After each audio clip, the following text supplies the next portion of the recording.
Periodic table এক্সপ্লোরারের episode 4-এ আপনাকে স্বাগতম। আজ আমরা জানবো এমন এক মৌলের গল্প যা যতটা ছোট তার ক্ষমতা ঠিক ততটাই বিস্ময়কর, যা মহাকাশযানে ব্যবহৃত হয় এবং যুদ্ধবিমান বানাতেও ব্যবহৃত হয় এবং একসময় যা ছিল এক ধরনের বিপজ্জনক রহস্য, যার নাম হচ্ছে বেরিলিয়াম।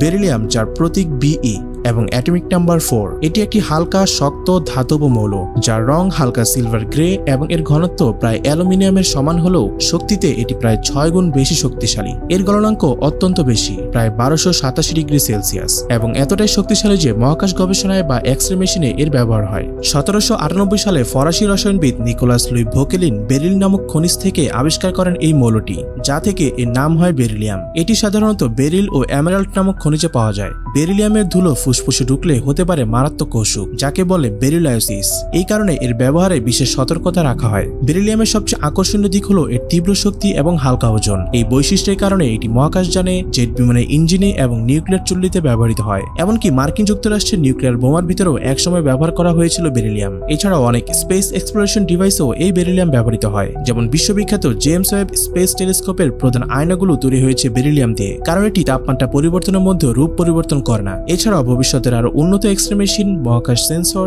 এমনকি হাইপারসনিক যানেও এর ভূমিকা দিন দিন বাড়ছে। এই সিরিজের পরবর্তী এপিসোডগুলো দেখার জন্য আমাদের সাথেই থাকুন।